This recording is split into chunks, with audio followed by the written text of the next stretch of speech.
ఆరాధన వాక్యంగా మనం ధ్యానం చేసిన 20వ కీర్తన యొక్క విశిష్టత చాలా గొప్పదండి. అందులో మనం ధ్యానం చేసిన విషయాలు ఆయన రక్షణను బట్టి మనకు విజయం వస్తుందంట. ఆ విజయముతో ధ్వజము ఎత్తి మనం పాడుతూ ఉండగా, ప్రార్థిస్తూ ఉండగా మన ప్రార్థనలన్నీ ఆయన సఫలపరుస్తారట. ఈ 7వ చరణం, 8వ చరణాన్ని ఒకసారి మనం చదవాలి. ఇక్కడ చెబుతున్న మాట ఏంటి? కొందరు రథములను బట్టి, కొందరు గుర్రములను బట్టి అతిశయపడుతారట. మనమైతే మన దేవుడైన యెహోవా నామమును బట్టి అతిశయపడుతున్నాము. మనము వేటి యందు అతిశయించాలి? దేని మీద మన అతిశయం ఉండాలి అని మాట్లాడుతున్నారు ప్రభు అంటే, ఈ లోకములో మనుషులు చేసే అతిశయం కాదు. ఈ లోకములో మనుషులు పడే అతిశయము మనకు ఏమాత్రము మేలు కలగదు అని మాట్లాడుతూ, కొందరు గుర్రాలను బట్టి, కొందరు రథములను బట్టి అతిశయపడతారు. కానీ మనమైతే దేవుణ్ణి బట్టి అతిశయపడాలి అని చెప్తున్నారు. గుర్రములు, రథములు ఎందుకు వేటిని తెలియచేస్తాయి? వేటిని తెలియచేస్తాయి? సర్వసాధారణంగా సర్వసాధారణంగా పూర్వపు రోజుల్లో వారికి మనవలే 4 చక్రాల కారు లేక మరికొంతిగా లగ్జరీ కారులు, బైకులు ఇవేమీ ఉండేవి కాదు.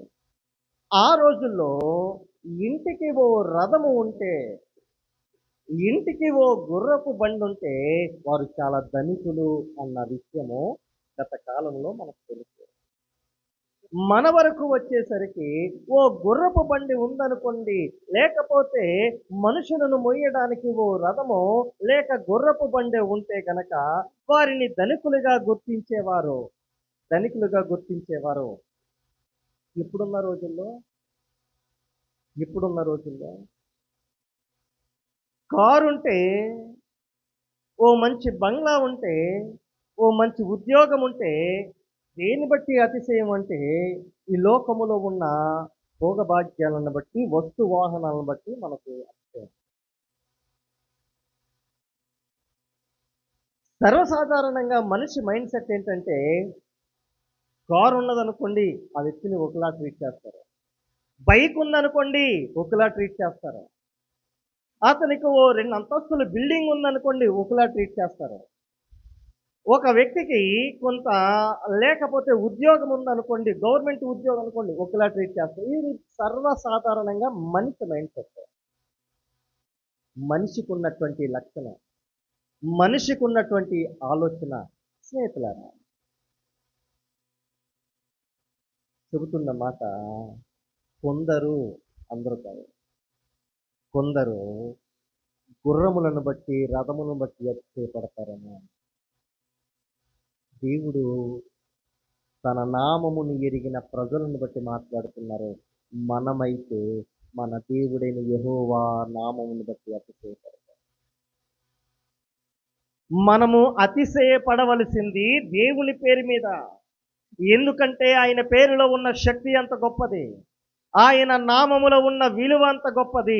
ఈ లోకములో బళ్ళు కన్నా, మిద్దెలు మేడల కన్నా, ఓ మంచి ఉద్యోగము కన్నా, ఓ మంచి పలుకుబడి పేరు గల వ్యక్తి కన్నా అతి ముఖ్యమైనది, అతి ప్రాముఖ్యమైన విషయం ఏమిటంటే, నీవు నేను కలిగి ఉన్న దేవుని యొక్క విలువైన నామము. ఆ విలువైన నామము ఎన్ని కోట్లు కూడగట్టి ఓ తక్కెటలో ఓ పక్క కోట్ల రూపాయలు పెట్టి ఓ పక్క నీ దేవుణ్ణి పెడితే, ఎన్ని కోట్లు పెట్టు ఆ దేవుని నామమునకు దేవునికి సాటి రానే రాదు. అంత విలువైన, అంత అమూల్యమైన నామము గల దేవుణ్ణి మనం కలిగి ఉన్నాం కనుక మనం ఎంత ధైర్యంగా ఉండాలి, మనం ఎంత గొప్ప నిశ్చయతో ఉండాలి, ఎంత గొప్ప నిరీక్షణతో ఉండాలి. నా స్నేహితులారా, మనం ఎవరిని బట్టి అతిశయిస్తున్నాం? మనము అతిశయించాలి దేవునిని బట్టి. ఈ లోకములో మనుషులుగా లేక ప్రభువుని ఎరుగని వారు అతిశయపడినట్టుగా, ఓ మనిషి పరిస్థితిని బట్టో, వారి స్తోమతను బట్టో మనము వారి మీద అతిశయం పెట్టుకోవడానికి వీల్లేదు. ఎందుకంటే ఆ మనిషికి నీతో ఏమైనా పనుంటేనే నిన్ను పలకరిస్తాడు. ఎప్పుడైనా గమనించారో లేదో, నీతో ఏదైనా పనుందా? ఎక్కడున్నావు బాబు అని మాట్లాడతారు. ఆ మనిషి యొక్క మనస్తత్వానికి ఉన్న మైండ్ సెట్ అలాంటిది. స్నేహితులారా, మనలో ఏముంది? ఎదుటి వ్యక్తిని చూసి అతిశయపడగలుగుతున్నామా? ఎదుట వ్యక్తిలో ఉన్నటువంటి లక్షణాలను, వారి స్తోమతను బట్టి మనము లెక్కలు వేసుకొని మనం ఏదైనా ముందుకు వెళ్తున్నామా? ఆలోచించండి. మనము అతిశయపడవలసింది ఈ లోకములో ఉన్న గుర్రములను, ఎడ్లను, వారికున్న స్తోమతను బట్టి కాదు. మనము అతిశయపడవలసింది నీ కొరకు, నా కొరకు ప్రాణము పెట్టి నిన్ను నన్ను సంరక్షించిన, నీ కొరకు నా కొరకు ప్రాణము పెట్టిన ఆ ప్రాణప్రియుడైన దేవుని కొరకు నీవు జీవిస్తూ అతిశయపడవలసిన పరిస్థితి ఎంతైనా ఉంది అన్న మనము అతిశయము దేని మీద పడాలి? వేటి విషయంలో పడాలి? రోమపత్రిక 5వ అధ్యాయం 4వ వచనం ఒకసారి చదువుదాం. శ్రమలయందు అతిశయపడదాం. మరలా చదువుదాం. అంతేకాదు, శ్రమ ఓర్పును, ఓర్పు పరీక్షను, పరీక్ష నిరీక్షను కలుగు చేయనని ఎరిగి శ్రమలయందు అతిశయపడదుము. శ్రమ ఓర్పునిస్తుందంట. శ్రమ ఓర్పునిస్తుందంట. ఓర్పు పరీక్షను, పరీక్ష నిరీక్షణను ఇస్తుందంట. ఈ ఈ చైన్ లింక్ చూసారా ఒకసారి? చైన్ లింక్ చూసారా? శ్రమ ఓర్పు, ఓర్పు పరీక్ష, పరీక్ష నిరీక్షణ. ఈ చైన్ లింక్ మనకు అర్థమైతే మనము అతిశయపడవలసిన విషయాలు చాలా స్పష్టంగా మనకు అర్థమవుతాయి. నా స్నేహితులారా, శ్రమ కలిగినప్పుడు మనకు ఓర్పు కావాలి, ఓర్పు కావాలి. శ్రమ వస్తుంది, ఆ శ్రమలో మనము ఓర్పు లేకుండా పోతున్నాం. శ్రమ వచ్చినప్పుడు సర్వసాధారణంగా మనం పలికే మాట ఏంటి చెప్పాలి? దేవుడు మర్చిపోయాడేమో. Very good. ఇంకా ఈ శ్రమలు చూసి చచ్చిపోవాలనిపిస్తుంది. చాలా మంచి మాట. చాలా మందిలో ఉండే మొట్టమొదట వచ్చే మాట, ఈ శ్రమలు ఎవరు భరిస్తారు? చచ్చిపోతే ఏ గొడవ ఉండదు. దేవుడు నన్ను విడిచిపెట్టేశాడా? దేవుడికి నేను ఇష్టం లేదా? ఏమండి, ఈ భూమి మీద అంతమంది ఉండగా నాకేనా ఇన్ని శ్రమలు? వస్తున్నాయి లేదు ఇలాంటి డౌట్ మనకు. కానీ శ్రమల యందు నీవు అతిశయపడగలిగితే, శ్రమల యందు నీవు అతిశయించగలిగితే వచ్చిన శ్రమ దాన్ని ఒక మెట్టుగా వేసుకుని నువ్వు ముందుకు వెళ్తావు. స్తోత్రం కలిగిన వచ్చిన శ్రమ నీకు ఒక మెట్టుగా వేసుకుని ముందుకు వెళ్తావు. సోదరి స్నేహితులారా, శ్రమను చూసి భయపడం. అందుకే అంటున్నారు, శ్రమ ఓర్పు, ఓర్పు పరీక్ష, పరీక్ష నిరీక్షణ అంట. ఈ చైన్ లింక్ గనక నీకు అర్థమైతే వచ్చే ప్రతి శ్రమ నీకు ఒక మెట్టు. నీకు వచ్చే ప్రతి శ్రమలో బట్టి, దేవా ఈ శ్రమ ఎందుకైతే నాకు అనుగ్రహించావో నీకు స్తోత్రం ప్రభువా అని ఆయన్ను స్తుతించకుండా ఉండలేము. ఆయనను ఆరాధించకుండా ఉండలేమండి. ఆయన్ను గణపరచకుండా ఉండలేము. సోదరి, మనం అడుగుతున్న నీ ఉదయకాలంన మనము శ్రమలను బట్టి అతిశయపడే వారమేనా?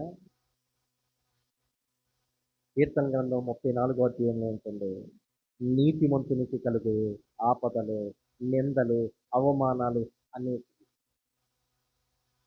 ఎందుకు? నువ్వు నీతిగా ఉన్నావు, అపవాది నిన్ను పుటమి వేస్తాడు. నీవు యథార్థంగా వెళుతున్నావు, అపవాదికి నీవు కావాలి శోధనలకు గురి చేసి దేవుణ్ణి దూషించి వెళ్ళిపోయే రీతిగా చేయాలని. కానీ ప్రతి శ్రమ నుండి తప్పించే దేవుడు నీతో ఉన్నాడు. ఆయన నామము చాలా విలువైనది, ఆయన నామం చాలా అమూల్యమైనదని నీకు తెలుసా? శ్రమల యందు అతిశయపడే రీతిగా మన భక్తి ఉండాలి తప్ప శ్రమలను చూసి భయపడే రీతిగా మనం ఉండడానికి వీల్లేదండి, వీల్లేదు. శ్రమలను చూసి మనము అతిశయపడాలి. రెండోది చూపిస్తాను. కొరింథీ రాసిన మొదటి పత్రిక 3వ అధ్యాయము 21వ వచనం. కాబట్టి ఎవడును మనుషుల యందు అతిశయపడకూడదు, సమస్తమును మాది. ఇక్కడ దైవజనుడు అయినటువంటి పౌలు గారు కొరింథీ సంఘానికి రాస్తూ ఇలా మాట్లాడుతున్నారు. ఎవరునూ కూడా ఎవడును కూడా మనుషులను బట్టి అతిశయపడకూడదట. నా మాట మీకు అర్థమవుతుందా? ఎవరిని బట్టి? మళ్ళా చెప్పాలి, మళ్ళీ చెప్పాలి. ఏం చేయకూడదు? అతిశయము అంటే వేరేది. చాలా మంచి పర్యాయ పదం చెప్పారు. అతిశయము ఆధారపడకూడదు, అతిశయపడకూడదు, గర్వించకూడదు. మనం అతిశయించాల్సిందే, మనము ఆధారపడవలసింది దేవుని మీద. నాకు ఈ చిన్న మాటకు సమాధానం చెప్పారు. మనకు ఏదైనా ఒక అవసరత, ఓ శ్రమ, ఓ బాధ కలిగినప్పుడు మనకు మొట్టమొదటిగా గుర్తు వచ్చే వ్యక్తి ఎవరు? ఆ శ్రమ నుండి తీసివేసే వ్యక్తి నీకు జ్ఞాపకం రావాలి. నీ సమస్య నుండి తీసివేసే వ్యక్తి నీకు జ్ఞాపకం రావాలి. నీవు ఆధారపడి అతిశయపడే వ్యక్తి ఎవరు? మనుషుడా, దేవుడా? నీవు నీ శ్రమల్లో దేవుని మీద ఆధారపడుతున్నావా, మనుషుని మీద ఆధారపడుతున్నావా? ఆలోచించుకో. నేర్చుకున్నాను. కొరింథీ రాసిన మొదటి పత్రిక 1వ అధ్యాయం 31వ వచనం. అతిశయించువాడు ప్రభువునందే అతిశయింపవలెనని రాయబడినట్లు. చాలండి. అతిశయించువాడు ప్రభువునందు అతిశయపడాలి. ఎందుకు అతిశయపడాలి ప్రభువునందే అంటే కొన్ని విషయాలు చెప్తాను. మీరు త్వరగా వాటిని మనసులో ఉంచుకునే ప్రయత్నం చేయండి. ఎందుకు ప్రభువునందే అతిశయపడాలి అంటే ఆయన నిన్ను నీతిమంతునిగా తీర్చేవాడు కనుక నీవు అతిశయపడాలి. చెప్పండి. నీతిమంతునిగా తీర్చేవాడు కనుక నీవు అతిశయపడాలి. రెండవది, మనకు జ్ఞానమును అనుగ్రహించే ప్రభువు కనుక ఆయన మీద అతిశయపడాలి. మూడవది, మనకు పరిశుద్ధత ఇచ్చే దేవుడు గనక ఆయన మీద అతిశయపడాలి. మనకు విమోచన ఇచ్చే దేవుడు గనక ఆయన మీద అతిశయపడాలి. ఐదవది, మనకు రక్షణ అనుగ్రహించిన ప్రభువు కనుక ఆయన మీద అతిశయపడాలి. ఎన్ని విషయాలు చెప్పాను? 5 విషయాలు చెప్పాను. అతిశయపడగలుగుతున్నామా? ఆ ప్రభువుని మనసారా ఆరాధించగలుగుతున్నామా? నిన్ను ఇంతగా సంరక్షించి, నీ మీద ఇంతగా ఆయన సమయాన్ని వెచ్చించి, ఇంతగా ఆయన దృష్టిని కేంద్రీకరించి నిన్ను సంరక్షించి, నీవు అతిశయించడానికి ఇన్ని లక్షణాలు నాలో ఉన్నాయని దేవుడు తనంతట తానే చెప్పిన ఈ 5 విషయాలు మన జ్ఞాపకం ఉంటే మనం ప్రభువునందు తప్ప మనుషుల యందు అతిశయపడము. మన అతిశయానికి కారణమైన ప్రభువుని మనసారా ప్రార్థన చేద్దాం. మోకరి